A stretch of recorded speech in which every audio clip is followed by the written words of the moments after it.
Hello दोस्तों, crack UP board exam YouTube channel में स्वागत है। आज हम आपके लिए क्लास 12 के मोस्ट इम्पॉर्टेंट बायोलॉजी के शॉर्ट क्वेश्चन लेके आए जो कि बहुत ही इम्पॉर्टेंट होने वाले हैं आपके यूपी बोर्ड एग्ज़ाम के लिए। तो कल हमने आपके लिए एक बायोलॉजी का इम्पॉर्टेंट क्वेश्चन डाला था, डीएनए और आरएनए में अंतर। बहुत ही इम्पॉर्टेंट क्वेश्चन है। अगर आपने वो कल की वीडियो नहीं देखी तो जाके वो वीडियो को ज़रूर से ज़रूर देखिए। अब हम आपके लिए बायोलॉजी के भी रोज़ इम्पॉर्टेंट क्वेश्चन लाने की कोशिश करेंगे। तो इसलिए चैनल पर नया है तो प्लीज़ चैनल को सब्सक्राइब कर लीजिए और वीडियो को लाइक कीजिए। चलिए वीडियो को स्टार्ट करते हैं। पहला क्वेश्चन अपना टर्नर सिंड्रोम और क्लेनफेल्टर सिंड्रोम में गुणसूत्रों की संख्या होती है। तो टर्नर सिंड्रोम की होती है 45 और 44 प्लस एक्स, तथा क्लाइनफेल्टर की होती है 47 और 44 प्लस एक्स एक्स वाई। ठीक है।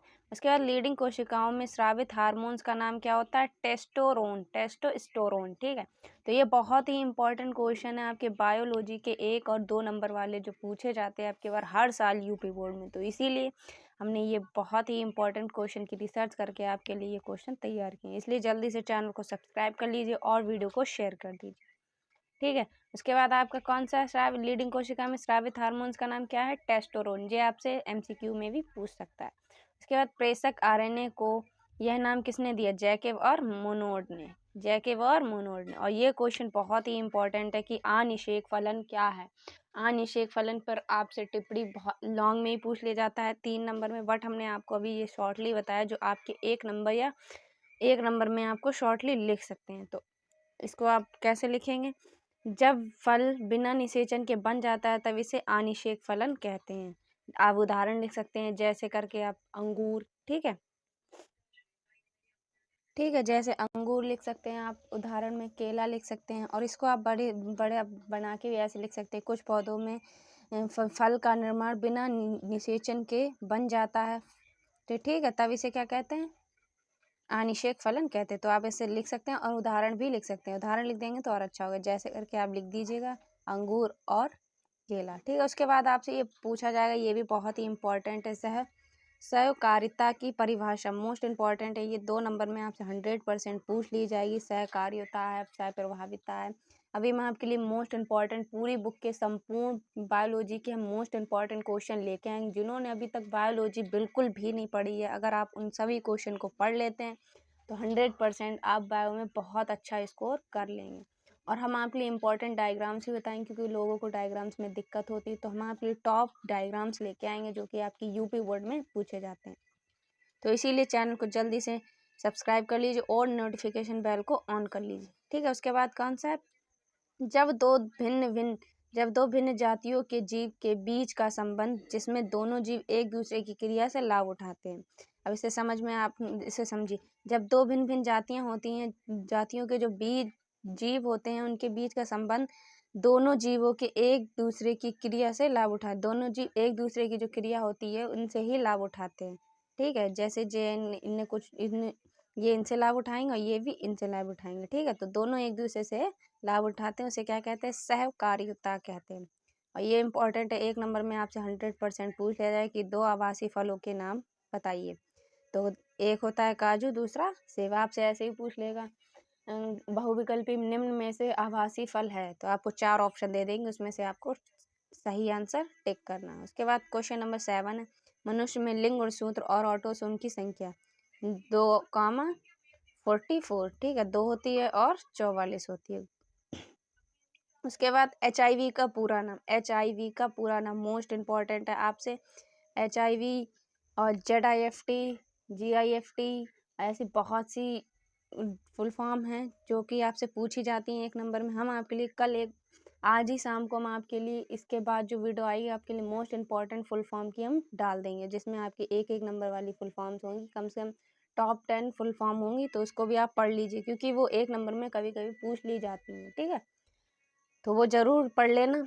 एक आपके ये होगा क्वेश्चन और फुल फॉर्म आपके 100% इन्हीं में से ही आपके क्वेश्चन पूछे जाएंगे। ठीक है। उसके बाद आपका है HIV का पूरा ह्यूमन इम्यूनो डिफिशियंसी वायरस। ठीक है। उसके बाद PCR का full name polymerase chain reaction. और PCR पर मोस्ट इंपॉर्टेंट 3 नंबर में पूछी जाती है कि PCR पर टिप्पणी लिखिए। तो मोस्ट इम्पॉर्टेंट जो है PCR चेन बहुत ही बार पूछी गई है, पिछली बार यूपी बोर्ड में ये पूछी गई है। उसके बाद है उत्तर प्रदेश का राज्य पक्षी का नाम क्या है? सारस क्रेन। और दूसरा क्या है? सारस क्रेन। क्या है पक्षी का नाम उत्तर प्रदेश? सारस और क्रेन। उसके बाद क्वेश्चन नंबर 11, संख्या और जैव भार पिरामिड में अंतर। जीवों की संख्या न गिनने के कारण पोषण स्तर की संरचना का वास्तविक चित्रण संख्या पिरामिड नहीं करता, जबकि जैव पिरामिड करता है। ठीक है। उसके बाद आपका 12 नंबर क्वेश्चन है, अनुकूलीय विकिरण पर टिप्पणी लिखिए। देखिए ऐसे टिप्पणियाँ बहुत आती हैं, अनुकूल PCR चेन पर टिप्पणियाँ लिखिए। ठीक है। तो बहुत सारे हम आपके लिए इंपॉर्टेंट क्वेश्चन की रिसर्च कर रहे हैं, आपके लिए वो वीडियो मिल जाएगी 2 या 3 दिन में। ठीक है। एक स्थान विशेष में कई जातीय विकास की क्रिया एक स्थल से प्रारंभ होकर अन्य भागों तक फैल जाती हैं और अनुकूल विकिरण कहते हैं। जैसे एक स्थान है, उसमें एक स्थान विशेष में कई जातीय विकास की क्रिया होती है, उसमें एक स्थल से प्रारंभ होकर अन्य भागों तक फैल जाती हैं, उसी को क्या कहते हैं हम लोग? अनुकूल विकिरण कहते हैं। जैसे उदाहरण में लिख लिया हमने, पक्षी डार्विन फिंच की चोंच। ठीक है। क्वेश्चन नंबर 13, ओपोइड्स पर टिप्पणी। ओपोइड्स पर दर्द निवारक के रूप में प्रयोग आफिये, हीरोइन, अफीन, मार्फिन आदि शामिल हैं। ठीक है। ये आपका क्वेश्चन है। उसके बाद आपका क्वेश्चन नंबर 14 है, उन्नायक प्रमोटर। ठीक है। उन्नायक या प्रमोटर किसे कहते हैं? ये आपका डीएनए अनुलेखन है, उसका ये भाग है। ये डीएनए के वे खंड होते हैं जहाँ अनुलेखन शुरू किया जाता है। जो डीएनए का वह खंड है जो जहाँ पर क्या करा जाता है? डीएनए का अनुलेखन किया जाता है, शुरू किया जाता है। ठीक है। उसके बाद बाह्य निषेचन बहुत इंपॉर्टेंट है। बाह्य निषेचन बहुत ही इंपॉर्टेंट, और एक उदाहरण देके समझाइए। बाह्य निषेचन जो मादा के शरीर के बाहर होता है उसे बाह्य निषेचन कहते हैं, और आंतरिक निषेचन वो होता है जो मादा के शरीर के अंदर होता है, उसे आंतरिक निषेचन कहते हैं। ठीक है। जैसे मनुष्य, मुर्गा, गाय और कुत्ता, ये आपके उदाहरण हैं। उसके बाद सरस और गूदेदार फल। यहाँ पे सरसों होगा। ठीक है। सरसों और गूदेदार फल के लक्षण, तो इसमें 2 लक्षण लिख दिए हैं। इनमें एक या अनेक बीज होते हैं, और दूसरा फल वित्तीय गूदेदार होती है। ठीक है। 2 लक्षण लिख दीजिए, क्योंकि 2 नंबर में पूछा जाए तो आप 2 लक्षण लिखिए, अगर 1 में भी पूछा जाए तब भी आप 2 ही लिखिए। ठीक है। उसके बाद 1 नंबर में फिलहाल नहीं पूछा जाएगा आपसे, ये 2 ही नंबर में पूछा जाए कि गूदेदार फल के लक्षण, तो 2 लिख दीजिए, बहुत ही आपको फुल मार्क्स मिल जाएंगे। उसके बाद आपका भारत में पारिस्थितिकी का जनक कौन है? श्री रामदेव मिश्र। श्री रामदेव मिश्र, ये इम्पोर्टेंट पूछ लेते हैं ऑप्शन में। उसके टाइफाइड बुखार किस जीव से उत्पन्न होता है? तो टाइफाइड बुखार सल्मोनेला एंटीरिका सेरोटाइप टाइफी। ठीक है। ये आपका पूरा नाम है। उसके बाद शुक्राणु क्या है? तो शुक्राणु के निर्माण की प्रक्रिया शुक्राणु निर्माण की क्रिया शुक्राणु जनन कहलाती है। यह शुक्राणु लिंग निर्धारण करती है। क्या करती है? यह शुक्राणु लिंग निर्धारण करती है। तो शुक्राणु इंपॉर्टेंट चैप्टर है, सॉरी इंपॉर्टेंट टॉपिक है, आपसे पूछ लिया जाता है। तो ये जितने भी हमने 25 आपके लिए ये क्वेश्चन करा रहे हैं, ये बहुत ही इंपॉर्टेंट है, इसलिए इन क्वेश्चंस को तैयार कर लीजिए। 100% गारंटी है, इनमें से आपके 2 से 3 नंबर पक्के होने वाले। और इस टाइम पे आपके जहाँ से भी 2 से 3, 4, 1 नंबर भी कहीं से पक्का हो रहा है, आप उसको इकट्ठा कर लीजिए। और क्योंकि आपके पास सिर्फ 2 मंथ्स रह गए हैं, तो इसलिए जहाँ से भी आपको इंपॉर्टेंट क्वेश्चन मिले वहाँ से आप इंपॉर्टेंट क्वेश्चन को पढ़ लीजिए।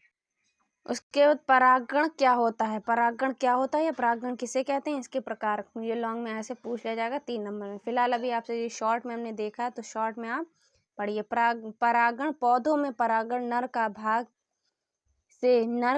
से मादा भाग पर स्थानांतरण क्या कहलाता है? परागण कहलाता है। जैसे पौधों में परागण हुआ, उसमें नर भाग से मादा भाग में जो स्थानांतरण हुआ वो क्या कहलाएगा?